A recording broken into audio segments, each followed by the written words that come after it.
The Awakening of the Ice Guardian. Underdark, City of Shadows. 15 Uctor, 1487 dr. Year of the Drowned Hand. Chapter 1, Underdark, City of Shadows. The Underdark was a world of eternal twilight, where the sun never reached, and the only sources of light were bioluminescent fungi hanging like banners in the tunnels, magical lamps with a greenish glow, and the icy glimmer of moonstone crystals.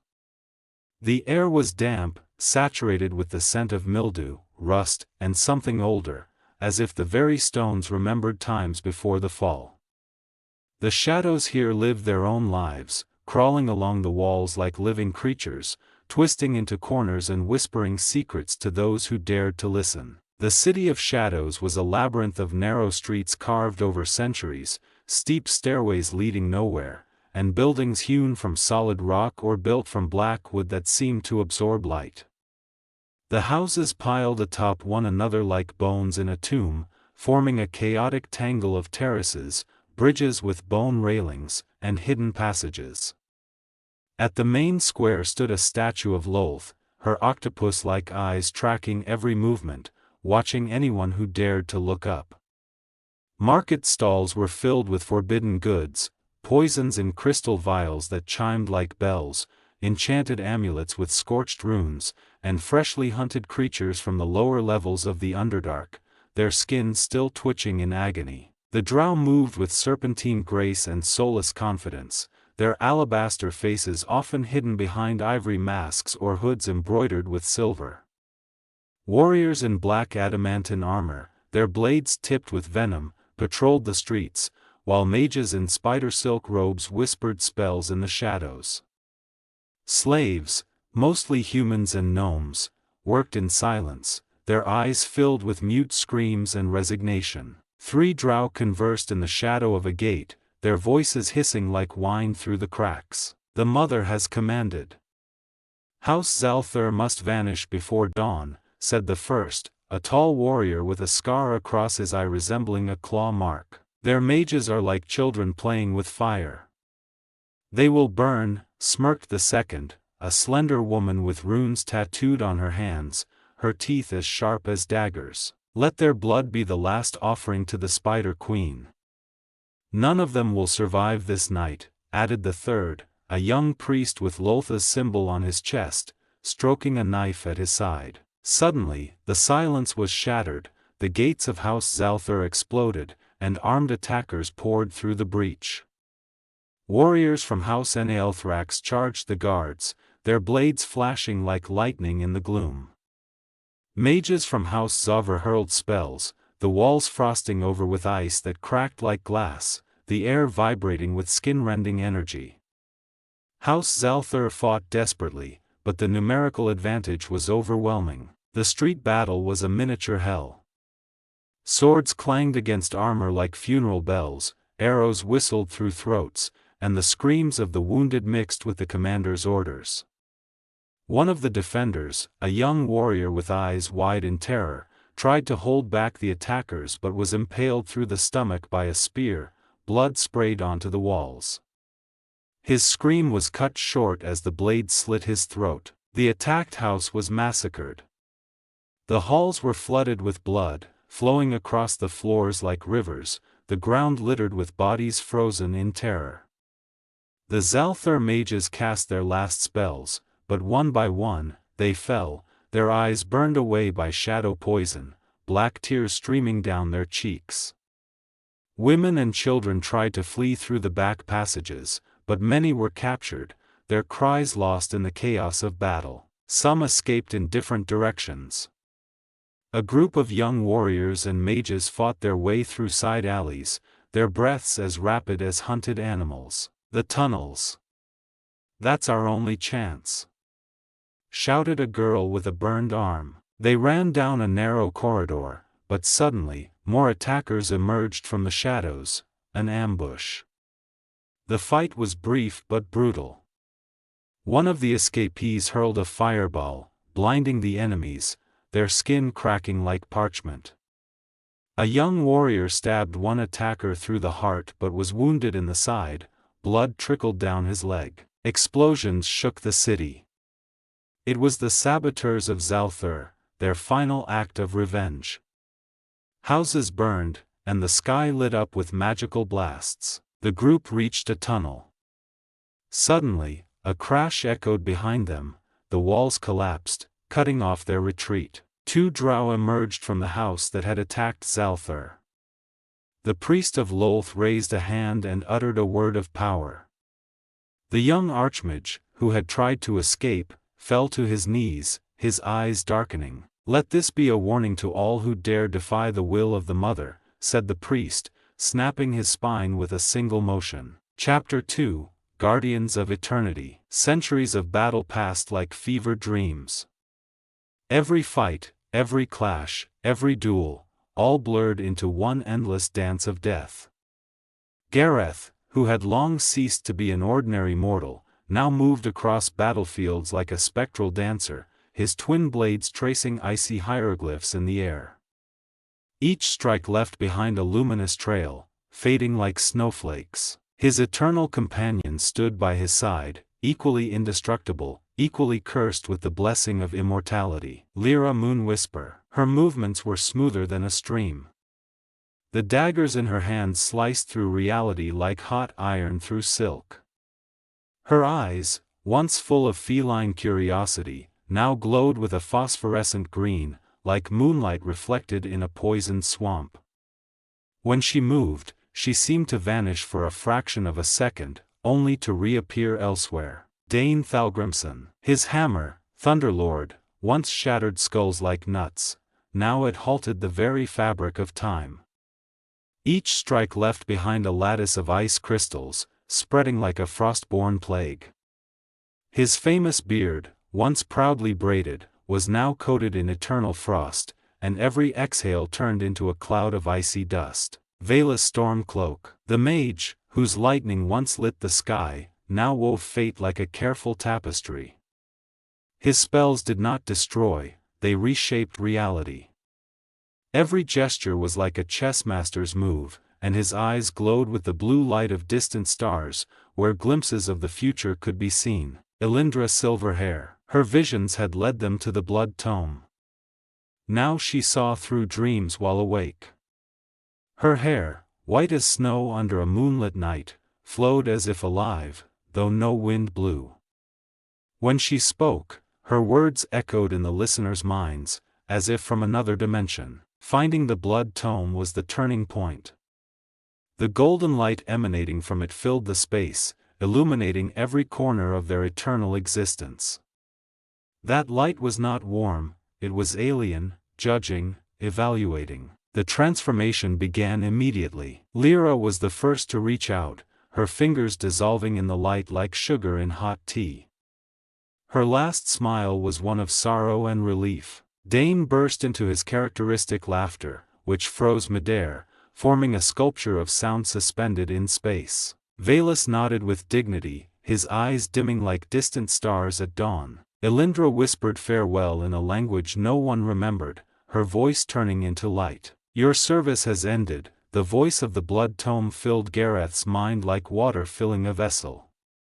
There was no anger, no sorrow, only the inexorable certainty of destiny. The dissolution was both beautiful and terrifying. Lyra melted like morning mist, her form flickering like a star's last flash before fading. Dane vanished gradually, his hammer falling with a sound that had no right to exist in that place. Valis disintegrated into blue sparks, his eyes extinguishing like candles in the wind. Elindra was the last to depart, her hair shimmering in all the colors of the rainbow before dissolving into nothingness. "Do not say goodbye. Just keep dreaming," those words echoed in the void left by his companions. Gareth's transformation was different. As the golden light enveloped him, he felt it seep beneath his skin, filling his veins with liquid radiance. There was no pain, no fear, only indescribable peace and warmth from the depths of existence itself. In the darkness that followed, Gareth remembered Lyra, laughing by the fire, her eyes gleaming like embers in the flames. Dane, cursing over a mug of ale, his beard shaking with laughter. Valis, predicting enemy movements, his voice calm and certain. Elindra, telling stories of ancient times, her words undulating like the sea. The world was a dream, and he, the guardian who never slept. His vigil continued, even as all others departed. He was the last guardian of the last tome, and his watch had no end. Chapter 3, Awakening of Memory. The stench of mildew and blood. The odor invaded his nostrils like a living thing, the mustiness of ancient parchment mixed with fresh gore, creating a mixture so thick it was almost visible. The scent of ancient stone, reeking of sulfur and enchanted oils, intertwined with the metallic tang of blood, hanging in the air like mist over the Ssritelquesser swamp. Every breath burned his throat with the acidic taste of decaying guards from weeks past. In that stench lay thousands of stories, the sweat of slaves mingled with the aroma of black sacrificial incense. The worst was how the scent of maternal blood, cloyingly bitter, like spoiled honey, stood out in this nightmarish bouquet. The sisters' scream. The sound tore through the air like a dagger slicing silk. Lilith's high, pure tone vibrated in the bones of his skull, resonating through the empty chambers of the family tower. This was no ordinary scream of fear but a warning honed in thousands of rituals, every note perfectly controlled despite the panic. The echo bounced off the obsidian walls, creating a ghastly polyphony, as if all of House Zalviarryn screamed through her mouth. In that scream, he heard shattering glass from magical lamps and the crack of breaking protective seals. The most terrifying part was how, in the final phrase, her voice broke into a childlike sob, the first time since she was 30 years old. The harsh light of magical lamps. Purple flames in crystal shades cast shadows that gnawed at the walls like living things. Each flash altered perception. For a fraction of a second, hidden runes carved into the tower's stones became visible. The light transformed letters in ancient tomes into living serpents, writhing across the parchment to form forbidden spells from the era of Cormanther. His eyes ached from the glare, but squinting revealed a second layer of visions, shadows of Loltha's priestesses dancing in the flames. The most horrifying was the flickering reflection in the eyes of ancestral statues, as if the stone pupils recorded every secret. Small hands over the Codex of Shadows. A child's fingers trembled not from cold but from the effort of restraining magic. Each fingertip was scarred from ritual cuts. Nails worn to dust. Long nails were a weakness for a drow, exposed bleeding nail beds. The pages of the Codex wept black tears of ink mixed with the blood of 7 generations of archmages. Every touch of the parchment burned like fire, leaving marks in the language of the Driders. The most painful part was how the book whispered to him in his mother's voice, the first time he understood her curses. House Zalviarryn. The spiral tower rose like a knife plunged into the world's gut, its obsidian walls glistened with a bloody sheen from spells fused into the stone. Stained glass depicting the massacre of light elves cast ruby reflections that formed runes of power on the ivory floors. Each step of the stairs was forged from the bones of a different enslaved race, from humans to Duergar. Glowworms danced to battle hymns, their toxic green light reflecting in the eyes of ancestral portraits. The most terrifying part was the door to the twin chamber. Once every 100 years, it opened on its own, revealing a corridor leading nowhere. Chapter 4, The First Breath of New Life. The world returned to Gareth with brutal violence. His eyelids, closed for centuries, fluttered like the wings of a butterfly trapped in amber. Then, pain. Not the usual, physical kind, but the soul-rending agony of being torn into 3 parts. He felt a searing wave spread through every nerve, filling his existence with scorching fire. He opened his eyes. The violet light of the Underdark stabbed into his pupils like ice daggers. Every ray pricked and burned, a reminder that this was no dream. His new drow body breathed laboriously, each inhale scorching his lungs. His muscles trembled, remembering 3 different lives at once, the fluid motions of a warrior, the rigidity of a dead puppet, and something else, foreign and unknown. Something cracked in his chest, as if his heart fought for the right to beat in this alien body. The blood in his veins burned like molten lead, each pulse threatening to burst his chest from within. Gareth's mind became a battlefield. 3 consciousnesses waged war in his skull. The Guardian observed his surroundings with cold detachment, noting every detail, every potential escape route. His thoughts were sharp and precise, like a dagger's edge. The human thrashed within, hurling fragments of memories, the smell of fresh bread, the sound of bells, the warmth of someone's hand.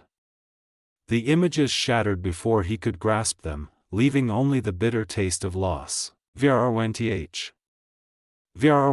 seethed with hatred.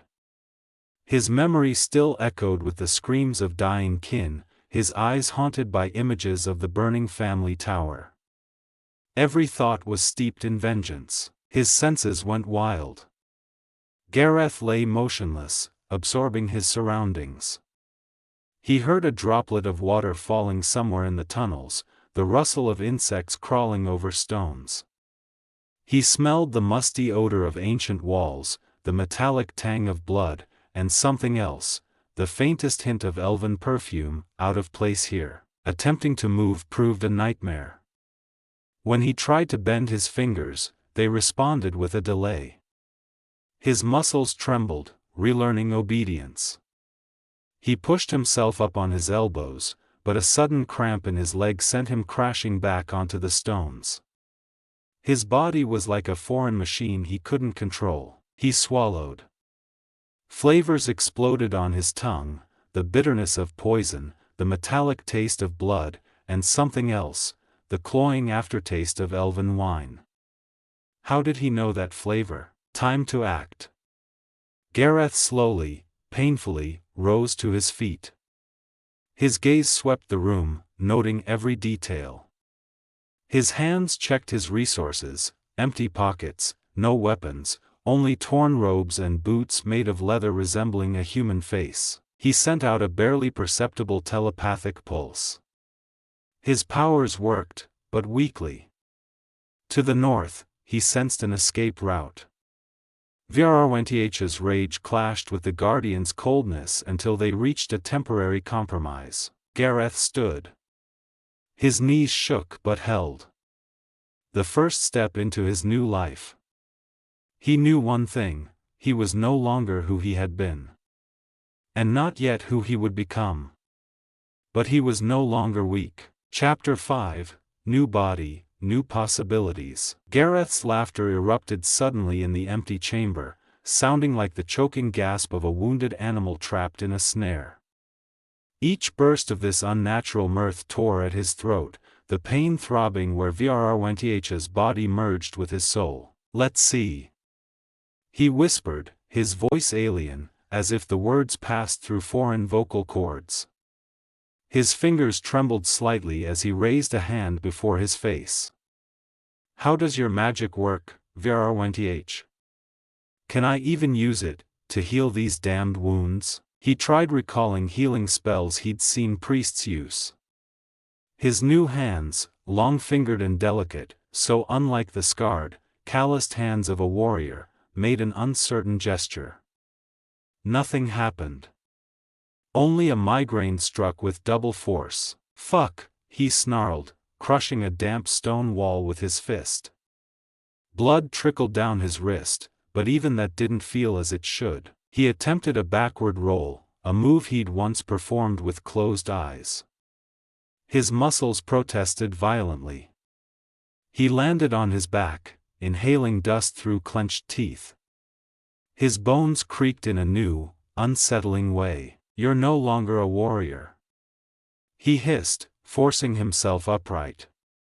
His new body was lighter, more agile, but as unfamiliar as armor 3 sizes too small. Slowly, methodically, he began testing its limits. Stretching, every muscle burned in protest, but his flexibility was greater than ever. Balance, standing on one leg, he discovered a new center of gravity. A mage's body was built for evasion, not strikes. Magic gestures, when he mimicked the motions of archmages, his fingers naturally formed the correct shapes. I need. He began, then stopped. He needed a place. A safe, hidden one. Where he could learn to walk anew, master this body's magic, test his limits without risk of discovery. Options flashed through his mind. The depths, teeming with creatures hungry for flesh. Ruins, too often patrolled. The forest, too open. Finally, he smirked as the perfect solution came to him. A place where no one would look for a fugitive mage. He'd have space to experiment. He'd find his first resources. Chapter 6, Testing the Limits of the New Body. Gareth's laughter tore through the cave's silence like a blade slicing parchment, a rough, unnatural sound echoing off the damp walls. Each burst of this foreign laughter grated on his new Drow ears, a painful reminder that this was no longer his old voice. Let's see what this new body can do. He whispered, his words coiling in the air like venomous snakes.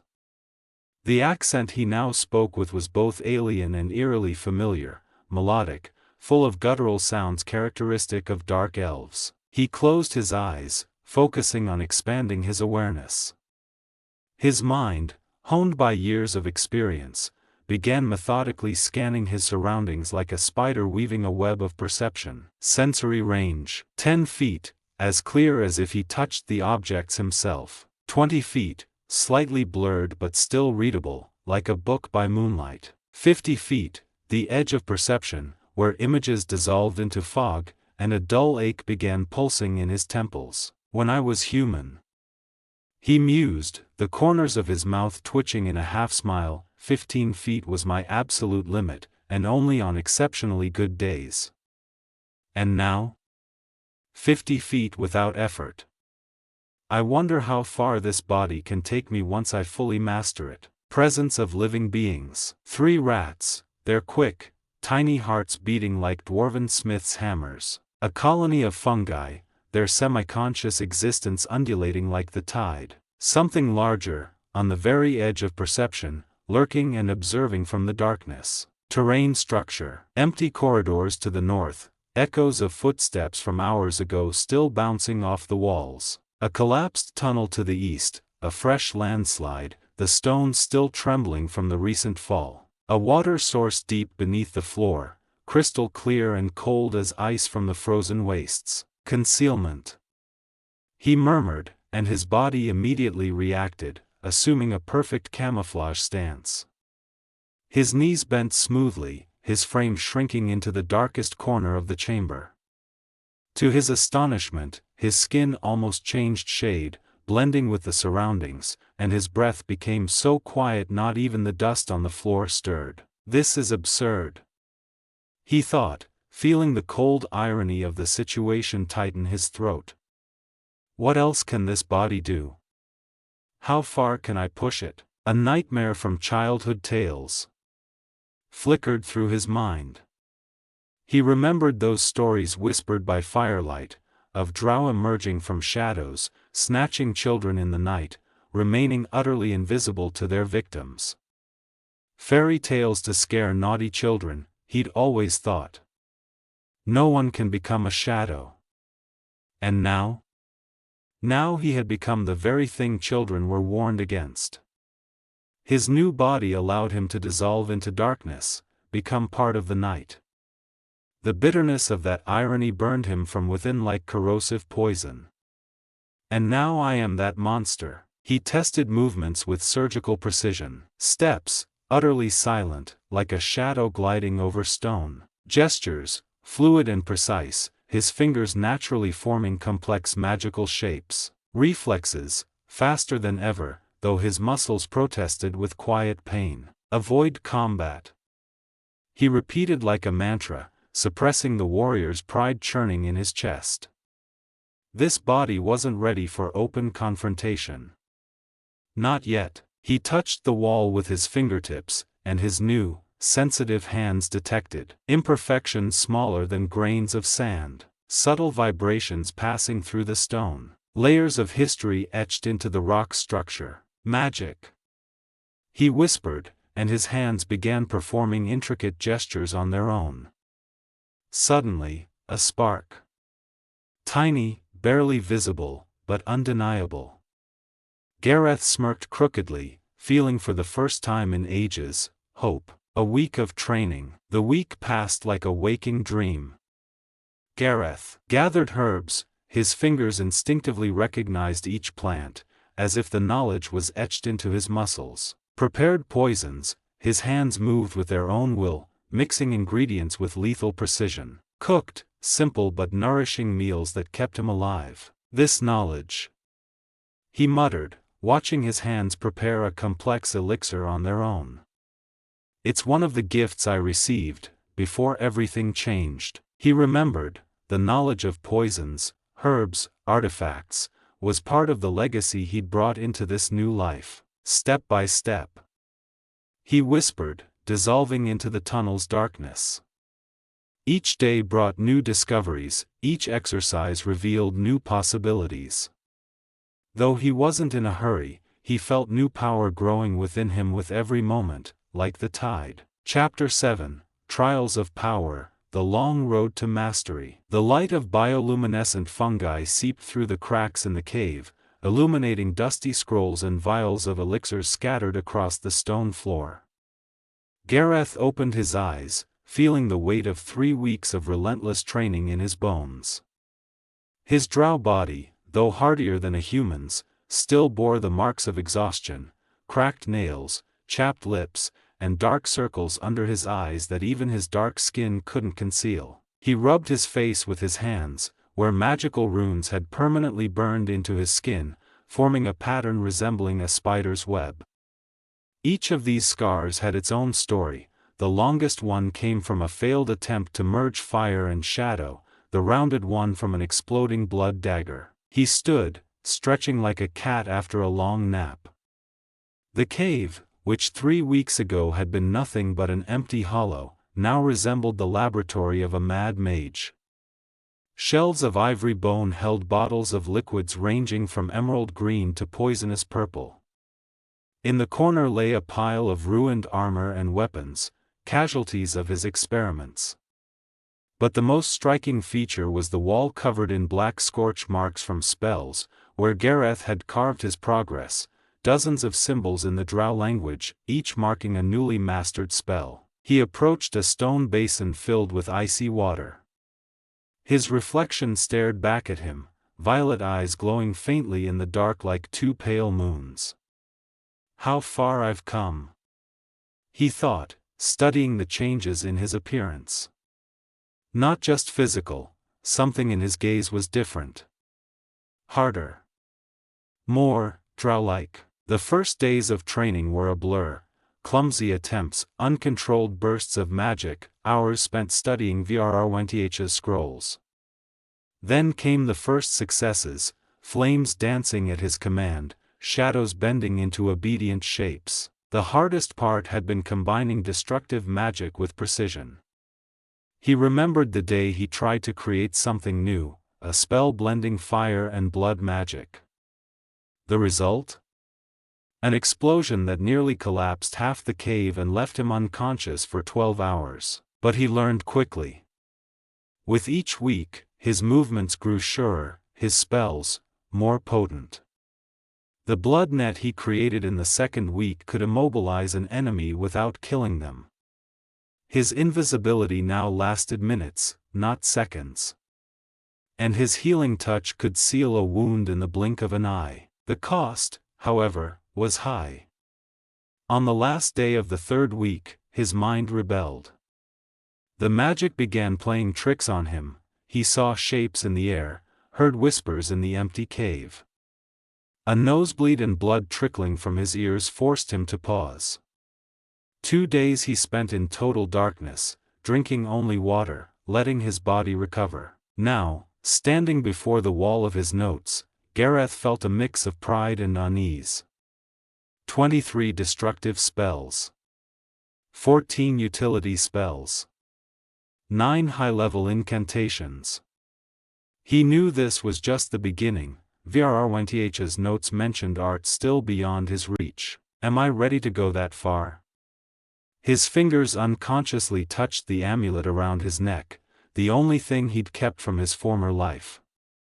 Can I pay the price this body's full power will demand? With a decisive motion, he extinguished the fungi's light and lay down on his bed of moss and furs. In the darkness, his glowing eyes were the only points of light. Tomorrow, the training would resume. Tomorrow, he would push another boundary, because though he feared the consequences, he feared something else more: what would happen if he stopped learning? In the Underdark, stagnation equaled death. And Gareth intended to survive, at any cost. Chapter 8, Talismans of Shadow. Gareth examined his reflection in a puddle of water seeping from the cave wall. His figure, tall, slender, with violet eyes glowing in the half-light, still felt foreign to his own mind. He touched his leather armor, worn for weeks, blackened by magical experiment smoke and stained with blood. I look like a vagabond, he thought bitterly. His hands, covered in scars shaped like mysterious runes, moved to his belt where weapons of a warrior, assassin, and mage hung: short swords, daggers, vials of poison. All useful in combat, but what am I missing? His gaze fell on a pile of discarded materials in the corner: metal scraps, crystals, dried plants. Suddenly, the knowledge he'd inherited from Vrrwnh flared in his mind like flame. First talisman, the shadow of infinity. Gareth knelt before the pile, his fingers immediately selecting. A black crystal, found in the Underdark's depths, it absorbed light. A shard of mirror, a fragment from a magical looking glass. A silver thread, a remnant from a slain enemy's cloak. His hands began working on their own, guided by instinct. The crystal cracked under his touch, forming perfectly smooth facets. The mirror dissolved in magical flame, becoming a silvery paste.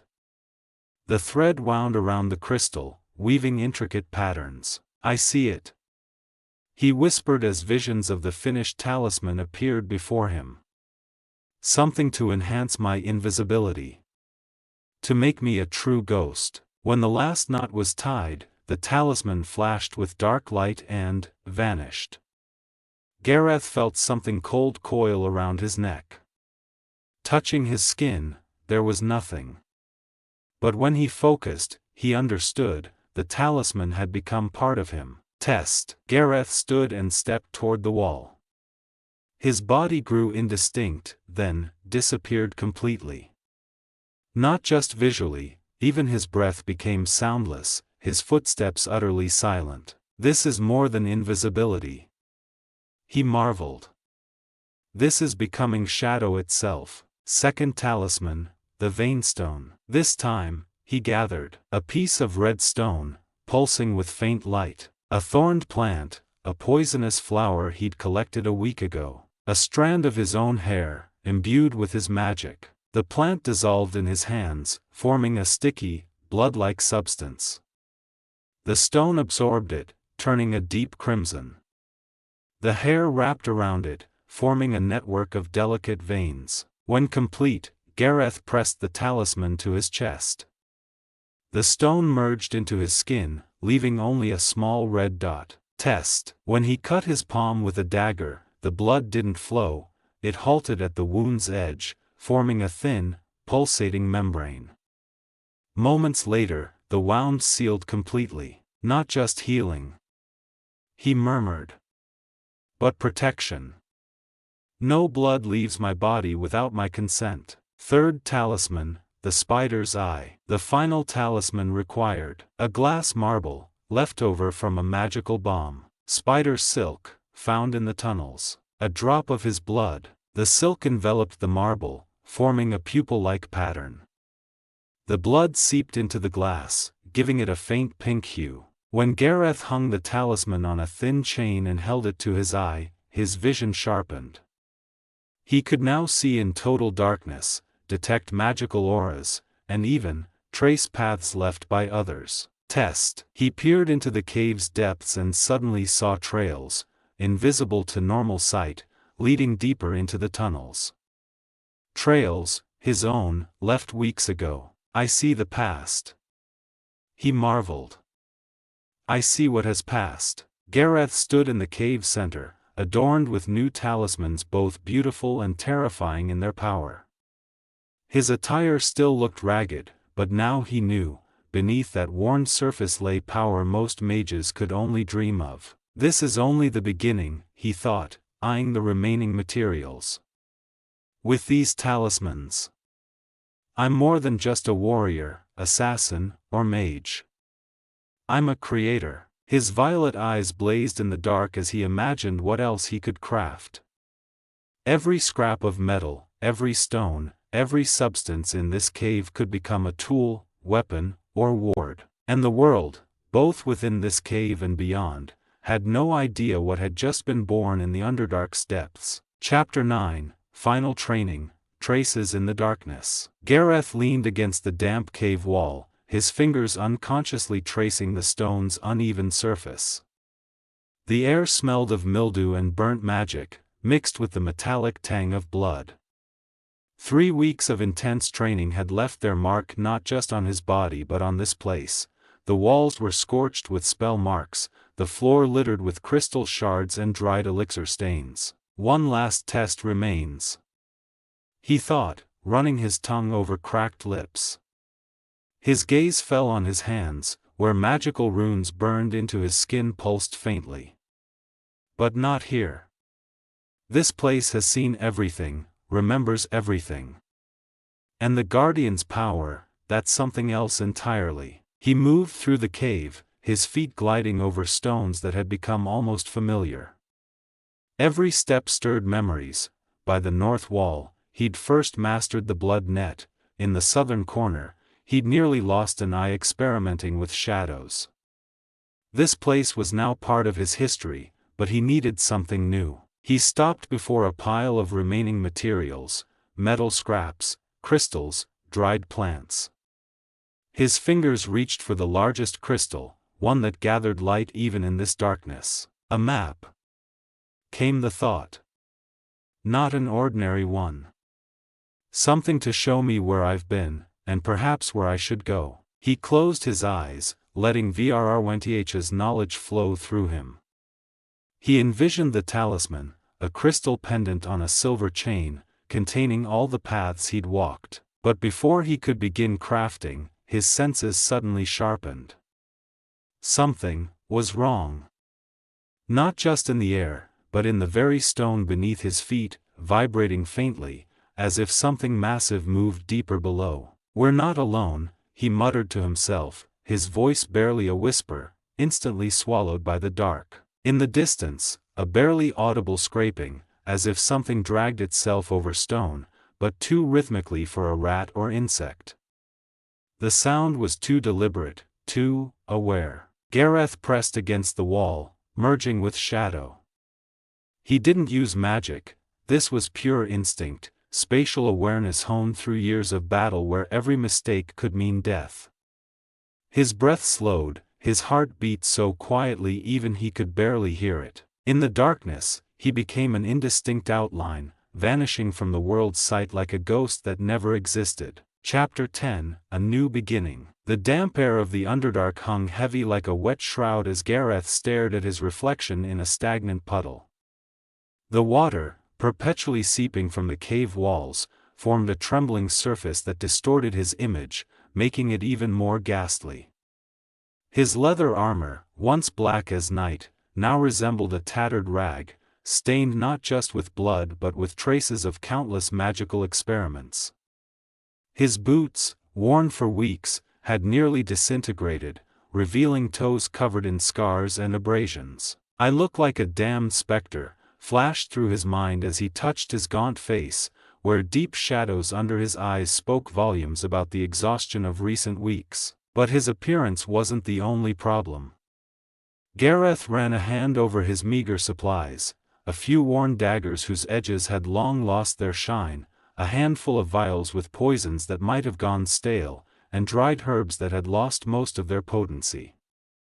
This is barely enough to survive a scuffle with a brainless troll, let alone a real fight in this hellhole. The search. With a decisive motion, Gareth left the cave that had served as his shelter and laboratory for weeks.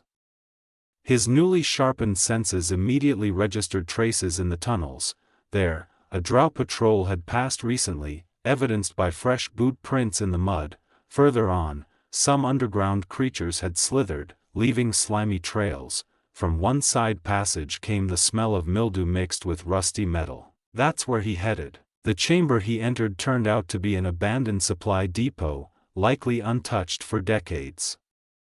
Collapsed crates, broken tools, and rusted armor fragments formed a grim landscape. Most were useless, but after systematic searching, Gareth found a few treasures. A cloak of dark fabric, nearly intact, made of some strange, lightweight material that almost absorbed light. Its hood was deep enough to completely obscure his face. A belt with multiple pouches, leather, with numerous compartments perfect for potions and alchemical ingredients. Each pouch was lined with lead, protecting contents from magical interference. An old but sturdy hunting knife, longer than his current daggers, with a blade of dark metal that had retained its edge despite time. This is something, he thought, donning the cloak. The fabric, though light, was surprisingly warm, its weave forming barely visible patterns resembling a spider's web. The belt fit his hips perfectly, and the knife, though simple, felt as if made for his hand. The memory talisman. As he searched further, his eye caught a small black pebble in the corner. Picking it up, he felt a slight tingling in his palm. The stone was incredibly smooth, almost like polished glass, but when examined closer under magical lantern light, he saw fine silver veins forming intricate patterns. Interesting. Vrwnth's knowledge, embedded in his mind, immediately identified it, a spider silk stone, a rare mineral forming where magic intertwined with physicality over centuries. These stones could store memories and images, like magical sketches. Gareth sat on the ground, drew out a silver thread, which he always carried wrapped around his wrist like a bracelet, and began working. His fingers moved on their own, guided by instinct not entirely his. The thread wove around the stone, forming a neural network-like pattern as he whispered incantations in a language he hadn't known a week ago. When finished, the talisman was complete, a small, discreet orb the size of a walnut, hanging on a thin chain around his neck. In the lantern's light, the stone's veins pulsed with faint silver light. Test. Gareth closed his eyes and focused on the talisman, recalling an image of the cave where he'd spent recent weeks. Immediately, a clear vision appeared, not just of the cave but all tunnels leading to it, like a three-dimensional map woven from light and shadow. "It works," he whispered, feeling a strange tingling in his temples. "Not only does it show paths I've taken, but it can store new knowledge. Like a living memory." Encounter with the past. As he exited the depot, his sharp hearing caught the faintest rustle. Something moved in the dark, trying to stay silent. Gareth instantly vanished into his cloak's shadow, his hand resting on the knife's hilt, ready to strike. From the gloom emerged a figure, a gaunt drow with a deep scar running from forehead to cheekbone, dressed in tattered remnants of what might have been a servant's livery. His eyes, wide with fear, reflected light like a nocturnal predator's. "Vrwnth," the man whispered, his voice trembling like a leaf in the wind. It can't be." Gareth froze, analyzing the situation in a split second. Someone who knows me? Or rather, someone who knew the real Vrwnth? The man recoiled a step, his hands shaking. "No, impossible. He's dead.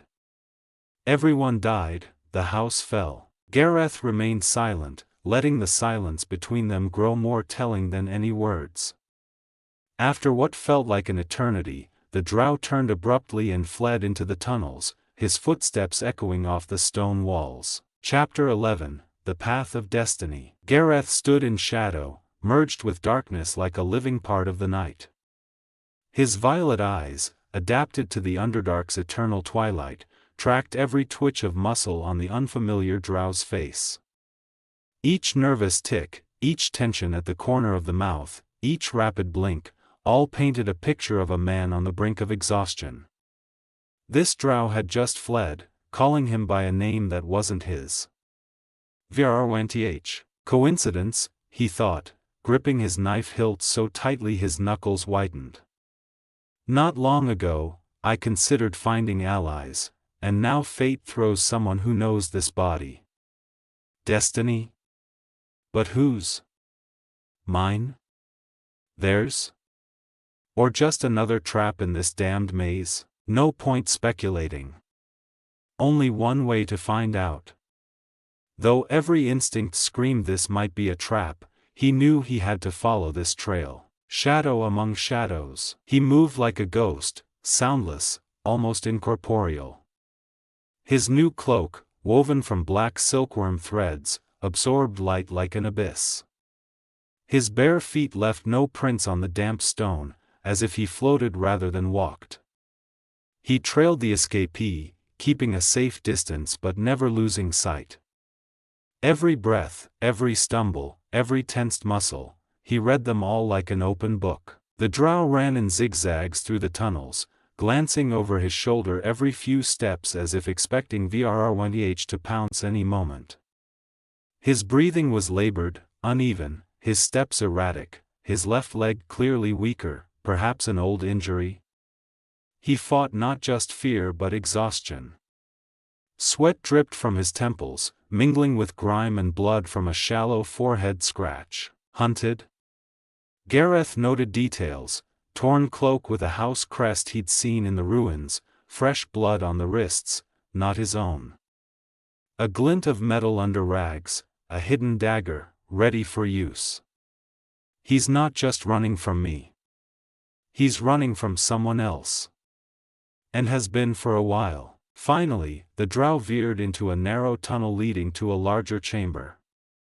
Gareth slowed, slipping in behind him like a shadow, using every unevenness in the wall, every rocky outcrop to remain unseen. Observation: the chamber turned out to be a makeshift camp, but not just any. Inside were 5 figures, and the space's arrangement spoke volumes about their hierarchy. The first Drow, the one he'd followed.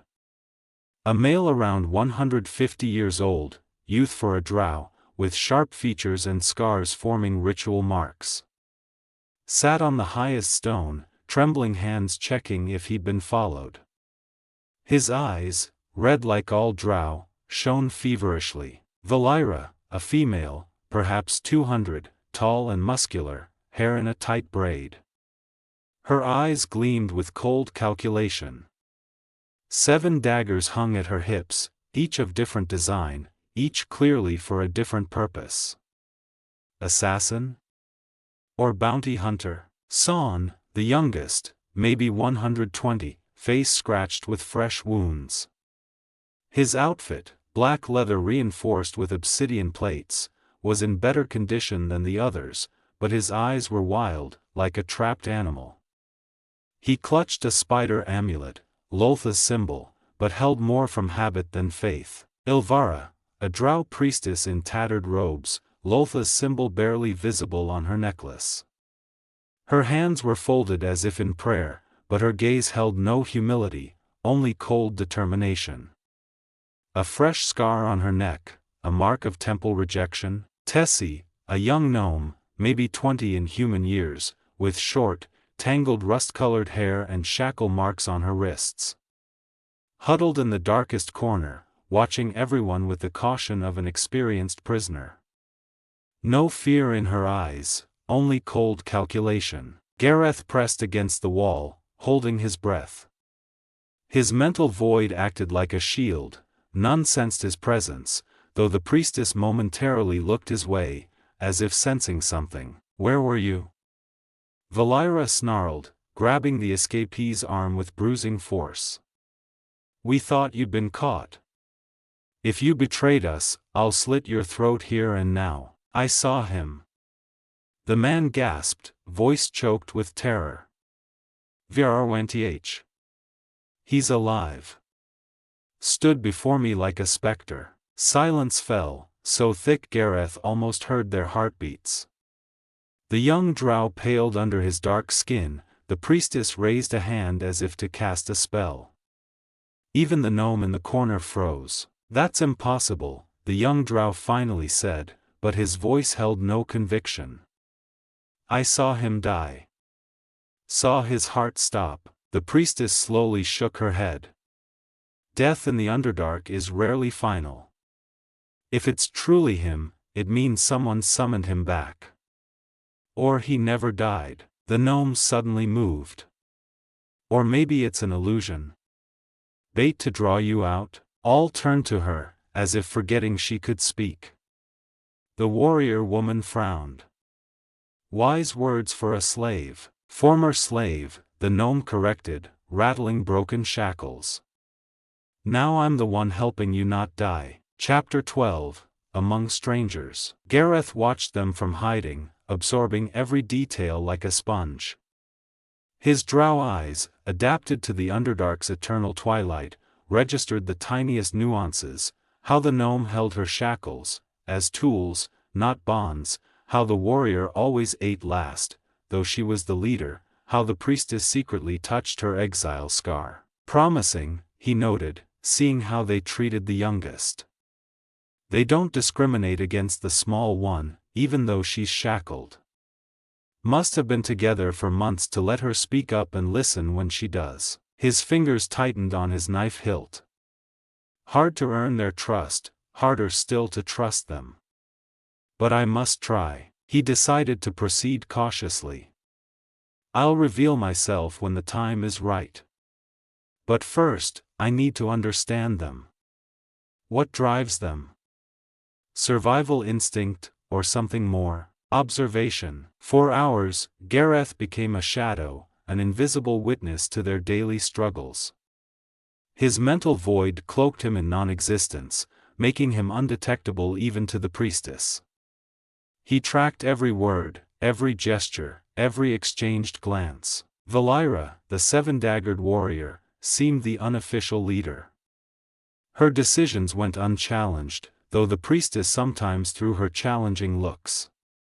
Gareth noticed, however, that when Valyra gave orders, her hand always trembled slightly, as if she herself doubted her position. Son, the young drow with Loltha's amulet, was the weakest link. His eyes darted nervously, fingers constantly drumming on his dagger hilt. When scared, he clutched the amulet so hard blood seeped between his fingers. Tessie, the gnome, though nominally lowest, had a spark of intelligence suggesting she knew more than she showed. Gareth noticed she subtly guided solutions while making others think it was their idea. The word "surface" was whispered several times, like an incantation. They want to escape the Underdark? Madness, but maybe that's why they have a chance. They also mentioned a key and a gate. Tessie pointed at something on the wall, a carved diagram resembling a map. Gareth didn't know details but sensed its importance. Ilvara, the priestess, prayed regularly, but her rituals were different. She didn't kneel before Loltha's image but stood tall. Her voice held no humility, only defiance. Son clutched his amulet when scared, but Gareth saw no true faith, only fear of punishment. Fear that paralyzed rather than motivated. Valyra showed no religiosity. When others prayed, she cleaned weapons or planned the next move. When the bioluminescent fungi dimmed, the closest thing to night in the Underdark, Gareth made his choice. There's hope, he thought, watching Tessie share her last bread crust with Son. They're not blindly devoted to the Spider Queen. Maybe they can be persuaded to start anew. But I must be careful. Slowly, deliberately, he stepped from shadow. Not from the front, where they might attack, but from the side, where light was weakest. I am not who you knew, he said, letting light fall on his face. You could say I'm someone else. I've watched you for a while, your behavior, your choices. And I've decided, we can help each other. Valyra reached for her daggers in a flash, but Tessie unexpectedly stepped between her and Gareth. "I've been waiting for you," she said calmly, meeting his gaze. "I knew you'd come. Your steps were quieter than falling dust, but your heart beats louder than you think." Gareth raised a brow, feeling something cold run down his spine. "How curious," he murmured, his voice sounding foreign even to his own ears. The chapter was just beginning. And with it, a game where the stakes were more than just lives. Chapter 13, 6 Hearts in Darkness. Gareth knelt on one knee, his movement fluid as a shadow sliding over stone. His leather armor barely rustled as he knelt before the gnome. "You heard my heartbeat," he said softly, "and my footsteps when none of your companions knew I'd been here since that drow entered the cave." He pointed at the scarred man. Tense silence filled the chamber. Gareth saw Valyra tightening her eyelids, trying to recall every sound of the past hour. Son unconsciously touching his throat where fear pulsed. Ilvara's lips moving in a silent curse. The first drow paling as he realized he'd been watched longer than he thought. Valyra's thoughts, "No drow can hide like that." Unless, Tessie's thoughts, "I only heard because he wanted me to." It was a test. Ignoring the tension, Gareth continued, speaking only to the gnome. "Apparently, I'm not skilled enough yet. Thank you for pointing out these flaws. I'll know what to improve in my next training." Tessie smiled slightly, her shackles clinking as she tilted her head. "No need to thank me. I only heard because, you know how to be heard when you want to." Ilvara growled, "These are tricks." "No drow," Gareth cut her off without turning. "No drow should move like that. Maybe that's exactly why I'm here." His voice sounded oddly alien, as if an echo spoke the words a fraction after him. The first drow suddenly fell to his knees, his voice trembling. "Mother of spiders, is it true? Did they change you so much?" Gareth stood smoothly, his eyes glowing like two violet flames in the gloom. "Change is the only constant in the Underdark. The question is, are you ready to change too?" The air grew heavier than the damp underground atmosphere. "These must be uncomfortable," Gareth added, eyeing Tessie's shackles. His hands moved faster than a blink. The metal bonds snapped like dry twigs, the chains crumbling to dust. Tessie, her eyes widened, hands instinctively reaching for her neck where an iron collar had been. Now, only smooth skin. Valyra, her daggers clattered to the stones. Ilvara, the priestess stepped back, lips moving in a silent prayer. Son, the young drow's amulet cracked in his hands. First drow, his scars began bleeding, as if reacting to Gareth's presence. "Choose," Gareth said, his voice suddenly the whisper of all shadows in the Underdark. "Old shackles, or new uncertainty." 6 hearts beat in rhythm with unspoken questions. 6 lives stood on the brink of a decision that could change everything. And at the center of this whirlwind stood Gareth, no longer VRRYH, not yet the Guardian, but something in between. Something new. Chapter 14, Time to Decide. Gareth stepped back, his cloak barely stirring in the Underdark's damp air. His violet eyes, cold and piercing like ice daggers, moved from face to face, noting every slight grimace, every barely perceptible eyelid twitch, every trace of fear in clenched jaws. No one spoke. They waited. As always, Gareth's thoughts, they wait for someone else to take the risk. As always, fear paralyzes them better than the strongest chains. Like children who think closing their eyes makes the monster under the bed disappear. But in the Underdark, monsters don't vanish. They just wait their turn. Finally, Son swayed on his feet, his pale hands trembling like leaves in the wind, his voice breaking into a choked whisper. We should run. It's madness to stay. It'll kill us all." Valyra whirled around, her daggers flashing in the half-light like a predator's fangs, her yellow eyes burning with anger. "Run? Into those tunnels? Without light, without supplies? That's not escape, that's signing your own death warrant. You want to die slowly in the dark, boy? Gareth sighed quietly, his hand reaching for the bundle containing the Umber Hulk's liver. As he unwrapped it, thick, dark blood oozed onto the stone floor, forming sticky black puddles that shimmered in the fungi's light like spilled ink. The wrong choice, he said calmly, but his voice carried a steely note that silenced even Valyra. I'll show you what should be done. Without hesitation. Without fear. Only cold calculation and a steady hand. Tessie held her breath as Gareth suddenly straightened, his figure seeming to grow larger, more majestic, as if the shadow behind him expanded into something older and more powerful than himself. Tessie's thoughts: why is he doing this? Why risk himself for us? Does he truly care, or is this another game? Or, is it a test? To see if we're worth his time? His knowledge? What are you waiting for? He snapped sharply, his voice like a whip cracking through the heavy atmosphere. How can I show you how to survive here if you all flee? How can I teach you to endure this hell if you're afraid to even look a demon in the eye? Elvira reacted first, her hands clenching into fists, her eyes burning with anger mixed with desperation. This is madness. It'll tear you apart. Shred you to pieces. And then what? What good is your death to us? Gareth only smiled, though it didn't reach his eyes, which remained cold and unreadable like the depths of underground lakes. A young Umber Hulk?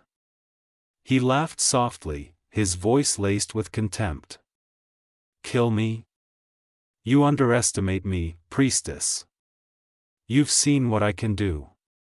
And that was just a taste. The first Drow suddenly stepped forward, his scars pulsing more intensely, as if reacting to the emotions tearing at his soul. You can't go alone, he whispered, voice desperate. It's suicide. Let me come with you. Let. Gareth raised a brow, his voice dropping to a dangerously quiet, almost soothing tone, like an executioner's whisper before the axe fell. So what do you propose? That we all charge blindly into the dark like frightened rats? Stumbling over our own fears? His eyes ignited with a cold fire that seemed to burn deeper than any flame. No. If you want to survive, you must learn to fight. And today, you'll get a lesson. Watch and learn. Or die in the dark like the rest of the fools. Valyra stepped forward, her daggers gleaming in the half-light, determination sparking in her eyes. I won't let you go alone, she growled, her voice hard as stone. If you do this, I'm coming with you.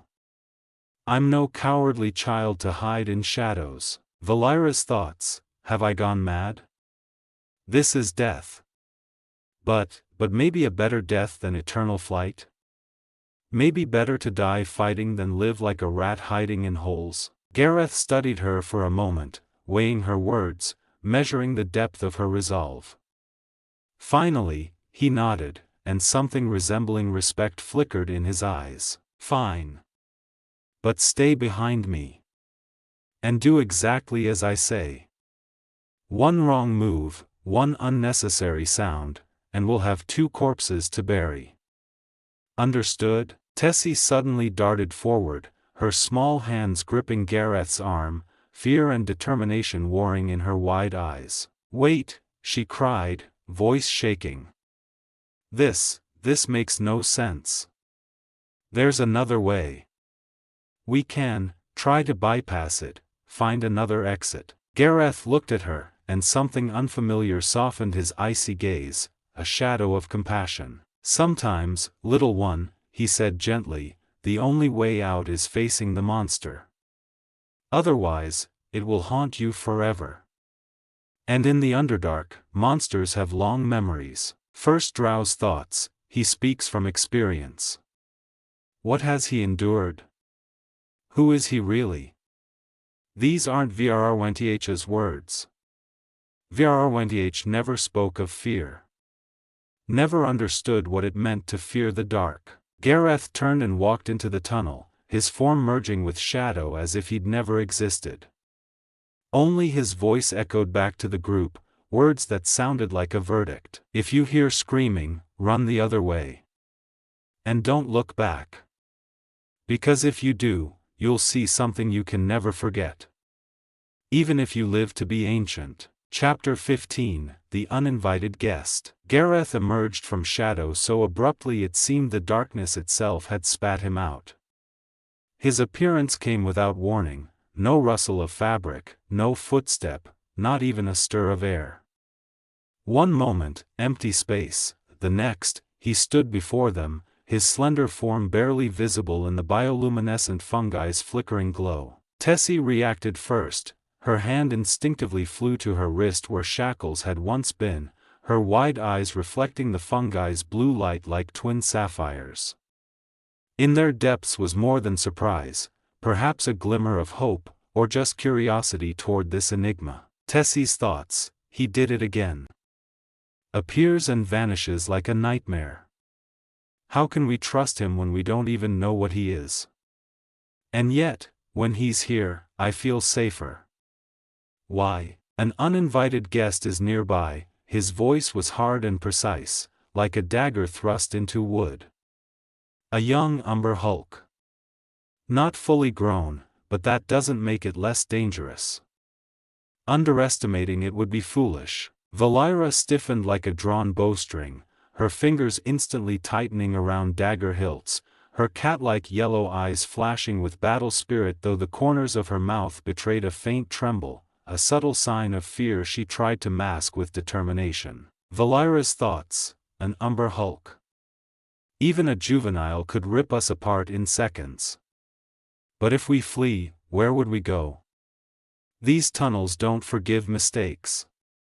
If it corners us, the first Drow, the one with ritual scars, inhaled sharply, drawing a protective sigil in the air only he understood.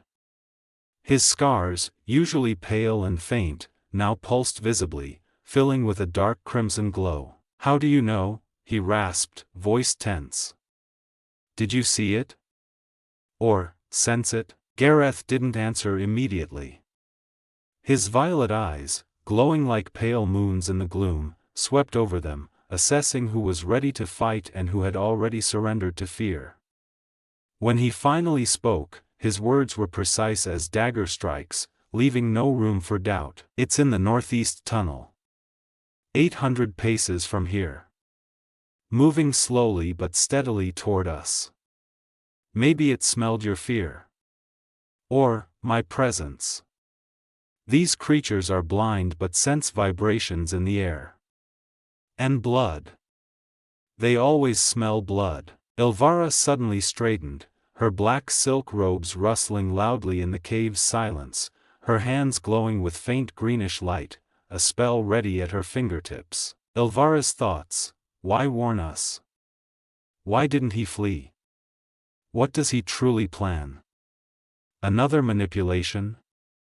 Or, could he genuinely want to help? No, impossible.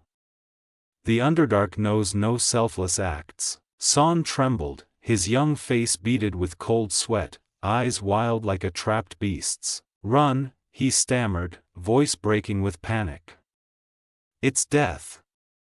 Even young, it'll kill us. Gareth didn't blink. His posture remained unshaken, but deep in his eyes flickered something, disappointment? Expectation? Or just cold calculation? The choice is yours, he said calmly, his voice like icy wind. Run? Fight? Or perhaps? His tone took on a strange quality, both mocking and encouraging. Something else? Umber hulks are blind but sense vibrations. They can be tricked. Or, bribed. Tessie's head snapped up, her eyes flashing with understanding, lips curling into a thin smile. You mean, meat? Gareth cut in, his voice hardening. Fresh. They have keen noses. If we give it something that smells better than us, it might follow that instead. Valyra snorted, her daggers clinking ominously, her voice laced with sarcasm. And where do we get this something? Sacrifice ourselves? Gareth slowly reached behind his back, his movement fluid and assured, as if every muscle in his body operated with surgical precision. He drew out a bundle wrapped in dark cloth, which immediately filled the air with a sharp, metallic scent of fresh blood. I always come prepared, he muttered, untying the knot with practiced ease. Fresh hook horror liver. A delicacy for umber hulks. Someone needs to take it to a side tunnel. The silence that followed was so thick their heartbeats were almost audible. Everyone understood. This would be a suicide mission for the volunteer. Someone had to get close enough to lure the monster but not so close as to become its meal. Gareth watched them, his face unreadable, but his violet eyes held a spark of challenge. He waited. Waited to see who would break first. Who would prove stronger than fear? Who would earn his trust? Chapter 16, The Final Decision. The cave's silence thickened like blood clotting in veins. Gareth stood motionless, his violet eyes, cold and penetrating as ice daggers, moving from face to face, catching every slight grimace, every barely perceptible eyelid twitch, every trace of fear in clenched jaws. No one volunteered. They waited. As always, Gareth's thoughts, they wait for someone else to take the risk. As always. Fear binds them tighter than the strongest chains. Like children who think closing their eyes makes the monster vanish. But in the Underdark, monsters don't disappear. They just wait their turn. Finally, Son swayed on his feet, his pale hands trembling like leaves in a storm, his voice breaking into a choked whisper. We should run. It's suicide to stay. It'll kill us all. Valyra whirled around, her daggers flashing like a predator's fangs, her yellow eyes burning with fury. Run? Into those tunnels? Without light or supplies? That's not escape, that's a death sentence. You want to die slowly in the dark, boy? Gareth exhaled quietly, his hand reaching for the bundle containing the umber hulk's liver. As he unwrapped it, thick, dark blood oozed onto the stone, forming sticky black pools that shimmered in the fungi's glow like spilled ink. The wrong choice, he said calmly, but his voice carried steel. I'll show you how it's done. No hesitation. No fear. Just cold calculation and a steady hand. Tessie held her breath as Gareth straightened, his silhouette seeming to grow larger, more imposing, as if the shadows behind him expanded into something ancient and formidable. Tessie's thoughts, why is he doing this? Why risk himself for us? Does he truly care, or is this another game? Or, is this a test? To see if we're worth his time? What are you waiting for? His voice cracked like a whip through the heavy air. How can I teach you to survive if you won't face danger? How can you learn if you're too afraid to look a demon in the eye? Elvara's hands clenched into fists, her voice sharp with desperation. This is madness. It'll tear you apart. What good is your death to us? Gareth smirked, though his eyes remained icy. A young umber hulk? Kill me? He chuckled darkly. You underestimate me, priestess. You've seen what I can do. That was just a taste. The first Drow stepped forward, his ritual scars pulsing. You can't go alone. It's suicide. Let me come. Gareth's gaze hardened. So you'd all rather charge blindly into the dark? Stumble over your own fears? His eyes burned with cold fire. No. If you want to live, learn to fight. Today's lesson, face your terror, or die like the rest. Valyra stepped forward, daggers gleaming. I'm coming with you. I'm no coward. Valyra's thoughts, am I mad? This is death. But, better to die fighting than cowering. Gareth studied her, then nodded, almost approvingly. Stay behind me. Do exactly as I say. One mistake, and we're both dead. Tessie grabbed his arm, her small hands shaking. There must be another way. Gareth's gaze softened slightly. Sometimes, little one, the only way out is through. He turned and vanished into the tunnel, his final words echoing. If you hear screams, run. And don't look back.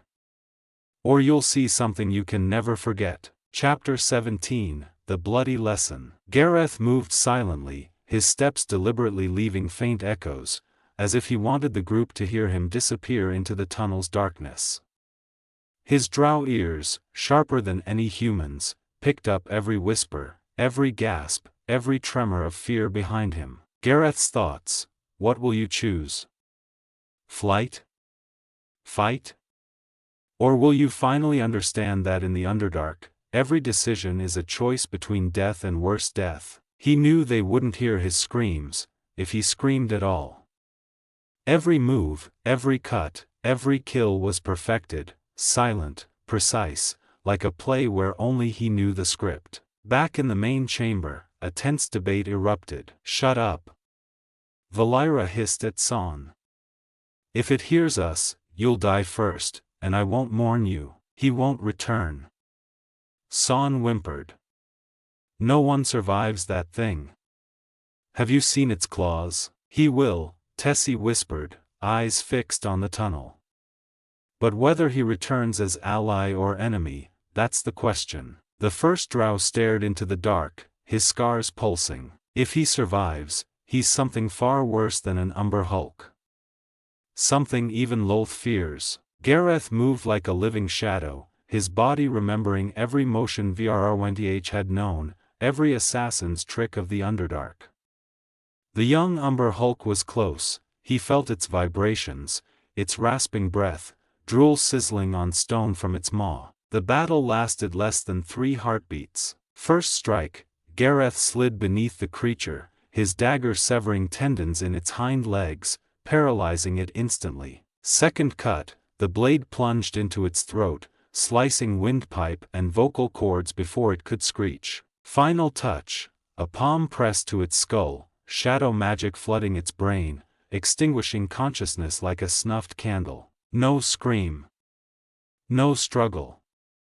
Not even the sound of its collapsing body, magically silenced. Death came without warning, like a thief in the night. Gareth's thoughts: good. Now harvest what's useful. Every part has value. Every drop of blood can become a weapon. He knelt by the corpse, working with cold efficiency. Stinger, steeped in venom potent enough to kill a grown man in seconds, perfect for poisoned blades. Chitin plates, hard as steel but lightweight, ideal for armor reinforcement. Scent glands, could mask their presence or lure other monsters. As he returned, fragments of the group's conversation reached him. If he killed an umber hulk in silence. Elvara whispered. He could kill any of us without alerting the rest. Then maybe we shouldn't oppose him, Valyra muttered. Or better, stand beside him. Or learn from him, Tessie added, touching her freed wrists. Our only chance is through him. When Gareth emerged from shadow, the group fell silent as if gagged. In his hands, umber hulk blood still glistened, his eyes burning with the cold light of a victor who knew fear was a sharper weapon than any blade. Lesson over, he said quietly, his voice like an ancient gate's creak. Who's next to learn how to survive? No one answered. But this time, no one recoiled in fear either. Perhaps they were starting to understand, in the Underdark, only those who faced death could hope to defeat it. Chapter 18, Breaking the Fear. Gareth stood before them, motionless, his violet eyes glowing like cold flames in the half-light, a barely perceptible smirk playing on his lips. In his hands, the umber hulk's bloody stinger dripped onto the stones, forming small, glistening puddles. So. His voice was soft, yet each word carried clearly, as if whispered directly into their ears. You still choose to fear your own shadows? Tremble at every rustle? Tessie bit her lip, her fingers drumming nervously on her knees, gaze avoiding his piercing stare. Tessie's thoughts: we don't want to, but what choice do we have? Does he truly think it's that simple? Valyra tightened her grip on her daggers, her yellow eyes burning with anger, though fear lurked beneath. We don't fear shadows, she growled, though her voice wavered. We fear what lives in them. Gareth's smile widened, his teeth gleaming in the gloom. And yet. He pointed toward the tunnel where the Umber Hulk's corpse lay. What lived there now lies dead. And still you tremble. Still you wait for a savior? A hero from tales to slay monsters and lead you to the light? Son giggled nervously, his hands clutching his broken Lolth amulet. There are no heroes in the Underdark, he whispered. Only us, and them. Gareth nodded, his eyes flashing. Exactly. And yet. His voice hardened. You remain loyal to what wants you dead? Still pray to the Spider Queen who sent that beast? Still believe groveling will spare you? Ilvara's head snapped up, her eyes blazing, the scar on her neck reddening as if burning from within. Don't tell us what to believe, she shouted, though her voice held doubt. Gareth shrugged, his smile vanishing, his gaze turning icy. Then stay. Wait for the next monster. Wait to be found. Wait for the death that will come regardless. He turned as if to leave, then paused. Or better yet, go to them. Stand before Lolth and say, no more. The first Drow flinched as if stabbed. That's madness. He breathed, though his voice held hope. Gareth turned back slowly, his voice almost gentle. Or learn something new. Face what terrifies you, and remove it. Kill fear before fear kills you. Silence heavier than the damp air settled over them. Then Tessie stood, her small hands clenching into fists. We don't want to wait anymore, she said quietly but firmly. Show us how to kill fear. Gareth looked at her, then the others. Something like pride flickered in his eyes. Then follow, he said, his voice both warning and promise. Around the corner waits something terrifying, and I'll show you how to conquer it.